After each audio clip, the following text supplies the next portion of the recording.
Thank you. Joining me now, Senator Tim Kaine, Democrat from Virginia. And Senator, one of the reasons I wanted to speak to you this evening is you have the good fortune of having not actually been in the United States Senate during the last time that this fight went down. And so there is no tape of you, as far as I know, defending the filibuster, its nobility, its importance for the minority to speak. And so you are free of the charges of procedural hypocrisy, but those charges abound. The question is, was then Senator Barack Obama and Harry Reid, were they wrong in 2005 as a general matter about the use of the filibuster?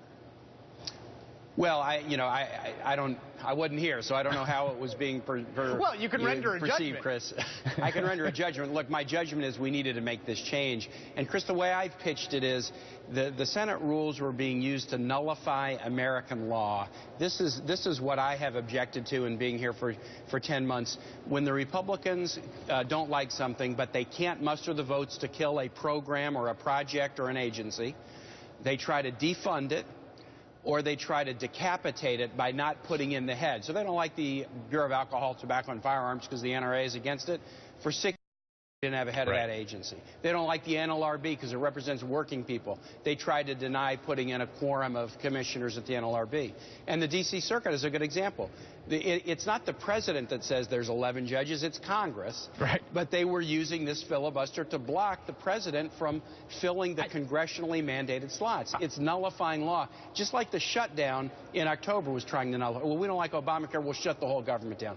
You cannot let the Senate rules be used to nullify the law. I think this is a crucially important distinction because there's two elements here in the obstruction. There's an empirical question of the number, right? Just the raw number of cloture motions have gone up. We saw that amazing statistic in the history of the U.S. Republic. Half of all filibuster nominees have happened under President Obama, right? So, right, absolutely. But there's also this key point you're making here, which this is a difference in kind. The objection to, for instance, the Consumer Financial Protection Bureau, in which Republicans said, we simply do not like the agency, ergo we will confirm no one, we will filibuster everyone. That is a different kind of thing than what we've seen in the past. It absolutely is. Let me give you another one. Mel Watt to be head of the FHA. Let me tell you what folks say around here.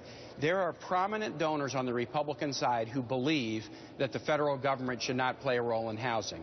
And so they blocked Mel Watt from being the head of the FHA to appease those donors, even though they would never even introduce a bill to repeal the FHA or repeal the federal and housing, because the real estate industry and the home builders would go berserk. So if they can't get what they want because they can't repeal a law, they can't beat it in court, they can't win at the ballot box to get enough people in Congress to repeal a law, they will defund or decapitate or try to shut government down. The Senate rules can't be used to nullify American law. That's why what we did today was so very important. And, you know, Chris, it's going to have one other benefit. We waste so much time on the procedural maneuverings about appointments. By shortening that now, there will be time to actually debate and consider the other most important job of Congress, which is legislation.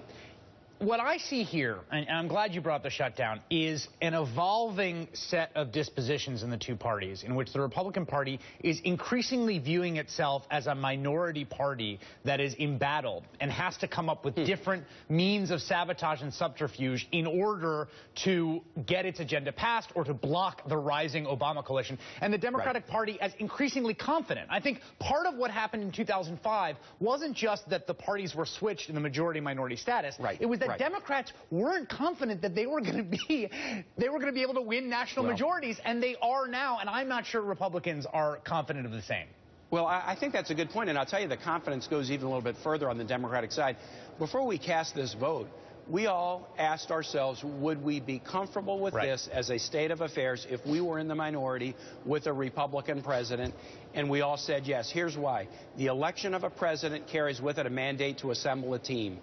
If there's a day that I'm in the minority and I see a presidential nominee from a Republican president I don't like, I'm going to do my research. I'm going to make my most persuasive case about why the individual shouldn't be in. But if a majority of the colleagues in the Senate, elected by the American people, feel like that's somebody that should be in office, then that should be the net result, even if I happen to vote against it. I'm confident that the process will work, whether I'm in the majority or minority, whether Republican is a Democrat or Republican, the president. I'm confident that the process will work. Senator Tim Kaine of the Commonwealth of Virginia espousing the radical notion of majority rule here.